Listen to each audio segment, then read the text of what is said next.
Nós vamos ver agora as reações de dupla troca. Nessas reações de dupla troca, para elas acontecerem, elas têm condições. E no caso, nós seguimos o princípio de Berthollet. Esse princípio diz que no produto deve haver pelo menos um produto comparado ao reagente, um produto que seja mais fraco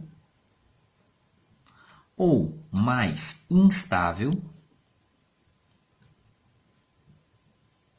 ou mais insolúvel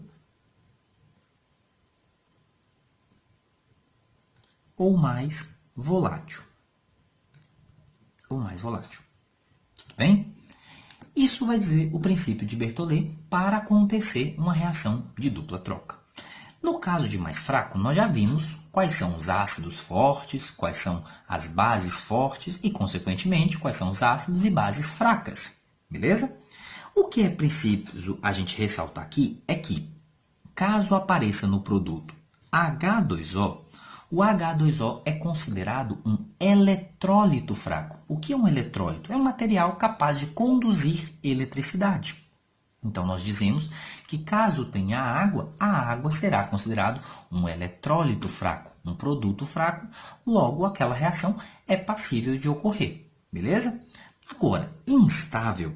Existem diversas substâncias instáveis, mas existem algumas que são mais importantes. Na verdade, existem duas substâncias que são muito importantes e muito cobradas. Vou passar uma terceira para vocês lembrarem que existem outras, e quanto mais conhecimento vocês tiverem, melhor. Mas duas são mais importantes. Quais são essas duas substâncias instáveis muito importantes? O NH4OH. Por que ele é instável? Porque essa substância ela vai acabar se transformando em NH3 mais H2O. Essa é a primeira substância instável. A segunda substância instável importante é o H2CO3, porque o H2CO3 pode se transformar em CO2 mais água. Existem, como eu falei, outras substâncias que também são instáveis, mas essas são as duas mais importantes. Quanto mais substâncias vocês lembrarem, melhor. Mais conhecimento, mais facilidade vocês terão na prova. Um exemplo de outra substância instável é o H2SO3, que vai se transformar em SO2 mais água. Tudo bem? Quanto mais substâncias vocês souberem, melhor, mas as duas mais importantes são NH4OH, H2CO3 e H2SO3. Beleza? Temos essas substâncias instáveis aí. Já insolúvel, o que a gente diz? Nós dizemos que nós já vimos a regra de solubilidade dos sais. Nós vamos saber quais sais são solúveis, quais são insolúveis, de acordo com a nossa musiquinha de solubilidade. Para lembrar para vocês, né? Aí, fora do ritmo, os nitratos, acetatos são solúveis, alcalinos e amônios também são. Os cloretos, os brometos e iodetos, com mercúrio, prata, chumbo à exceção. Com sulfatos tem o bário, tem o cálcio, tem o chumbo, tem estrôncio à exceção. Se eu lembrar de tudo isso, eu vou ter a melhor aprovação. Nós temos a nossa aula de solubilidade dos sais. Então, o que falta para a gente é saber qual vai ser o ácido solúvel e qual vai ser a base solúvel. De modo geral, nós dizemos que ácidos são solúveis. Ácidos são solúveis, mas quanto mais forte for o ácido, mais solúvel vai ser. Mas ácidos, de modo geral, ácido é igual a solúvel. Ácido é igual a solúvel.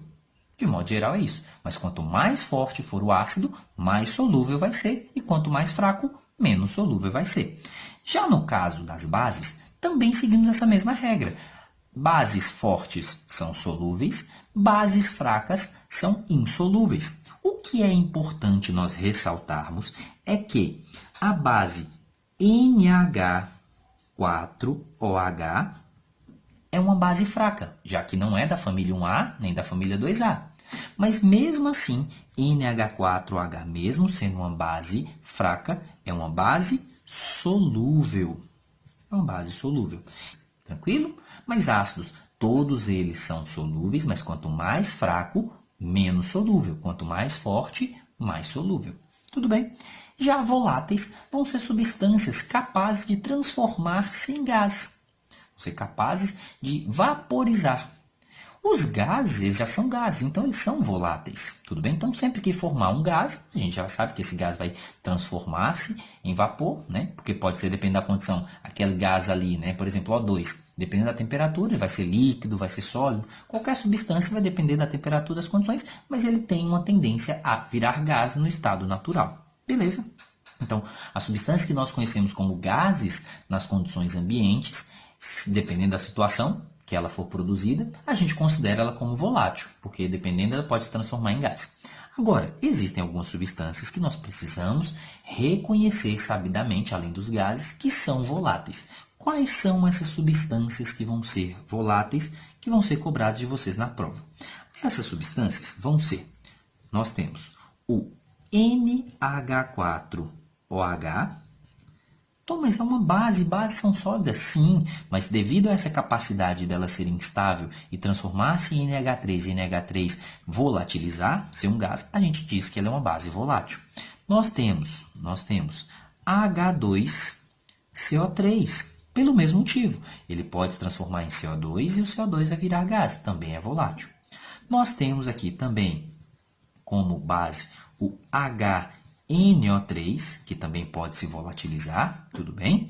Além disso, nós vamos ter todos os hidrácidos. Os hidrácidos são voláteis, beleza? Os hidrácidos são gases, então, dependendo da sua condição, se ele tiver líquido, ele vai ser muito volátil e vai tender a virar gás.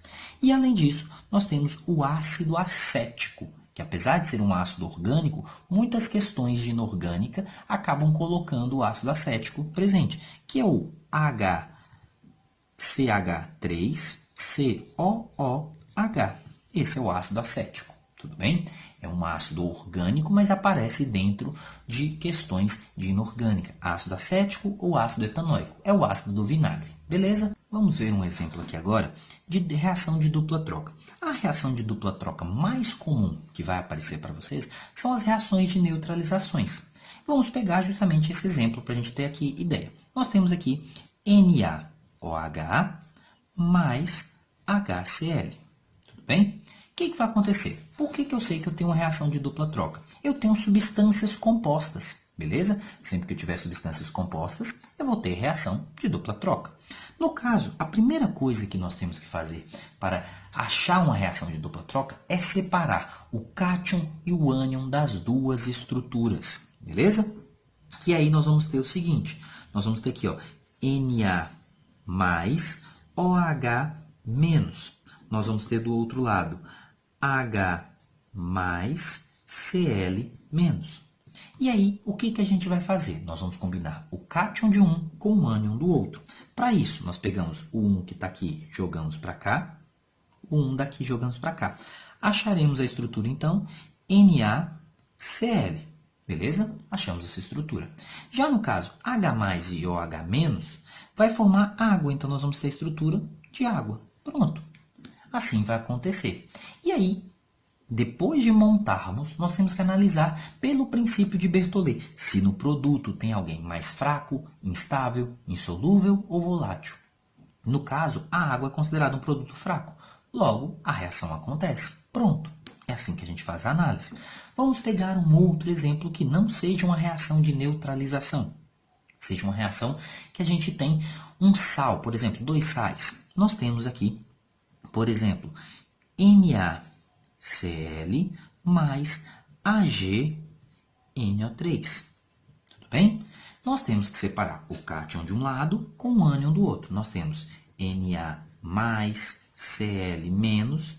Do outro lado, nós teremos Ag mais NO3 menos. O que a gente faz? Junta o cátion com o ânion de 1. O cátion com o ânion de 1. Nós teremos, então, joga 1 para cá, NaNO3. Mais, joga 1 para cá, nós teremos Ag1, não precisa colocar, Cl. Pronto. Montamos a reação. O que nós temos que fazer agora? Analisar se tem alguém no produto pelo princípio de Berthollet, mais fraco, instável, insolúvel ou volátil. O que acontece? Se nós lembrarmos da regrinha dos sais, nós vamos dizer que os nitratos, que nós temos aqui, e acetatos são solúveis. Alcalinos, que é o que a gente tem, e amônios também são. Então, esse sal é solúvel, porque nós temos o nitrato e o metal alcalino. Beleza? Aí nós temos lá falando que os cloretos, brometos e iodetos são solúveis, exceto quando a gente tem prata, mercúrio ou chumbo. Então, nós temos um cloreto de prata. Logo, cloreto de prata é o quê? Insolúvel. Cloretos, brometos ou iodetos de prata, mercúrio ou chumbo são insolúveis. Nesse caso, nós temos o cloreto de prata, que é o quê? Insolúvel. Se a gente tem alguém insolúvel no produto, a reação ocorre. Pronto, essa reação aqui vai acontecer. Vamos ver mais um exemplo aqui então. Olha só, galera, nesse exemplo aqui, nós temos só substâncias compostas, logo, não pode ser simples troca, então tem que ser uma reação de dupla troca. O que a gente faz? Na dupla troca, separamos cátions e ânions. Separando os cátions aqui, nós vamos ter Pb mais 2 e I menos. Então, como é que você sabe que é Pb mais 2? Nós já trabalhamos isso dentro de sais, mas vamos lá. Se eu tenho I menos e são 2I, aqui tem que ser 2 mais, beleza?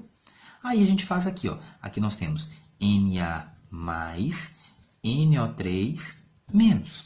Tudo bem? O que nós vamos fazer? Vamos pegar o 2 daqui, jogamos para baixo, pegamos o 1, jogamos para baixo. Pegamos o 1, jogamos para baixo, pegamos o 1, jogamos para baixo. Teremos na estrutura, então, Na1 não precisa colocar e 1 não precisa colocar. Teremos mais PB1 não precisa colocar. NO3, embaixo do NO3 eu coloco 2. Pronto. Depois que a gente montou a reação, nós temos que ver, pelo princípio de Berthollet, se essa reação vai acontecer ou não. Nós temos que todo metal alcalino, sal de metal alcalino, é solúvel. E os brometos e iodetos, cloretos, brometos e iodetos, são solúveis, exceto se for prata, mercúrio ou chumbo. Então, não é aqui. Isso é totalmente solúvel. Já nós também dizemos que os nitratos são todos solúveis. Ué, então isso aqui também é solúvel. Então, se a gente tem todo mundo aqui é solúvel. Então, pela solubilidade, não vai funcionar. Para saber se é fraco ou forte, né, se alguém tem alguém fraco, teria que ter algum ácido ou base. Não tem nenhum ácido nem base e nem água, né? Lembrando que a água é um eletrólito fraco. Então, a questão de ser fraco, a gente procura ácido e base para ver se tem algum ácido ou base fraca, ou a água, que é um eletrólito fraco. Não acontece aqui. Nós vamos ver, então, nós já vimos fraco, instável. Não tem substâncias que a gente tem que saber que são estáveis, também não tem. Nós não temos ninguém fraco, ninguém estável, ninguém insolúvel e volátil. Tem alguém que é volátil? Não. Ué, se não tem ninguém que corresponde, né, ao princípio de Berthollet, nós vamos dizer que essa reação ela não ocorre, então. Não ocorre. Porque no produto não tem ninguém que seja mais fraco, mais instável, mais insolúvel ou mais volátil.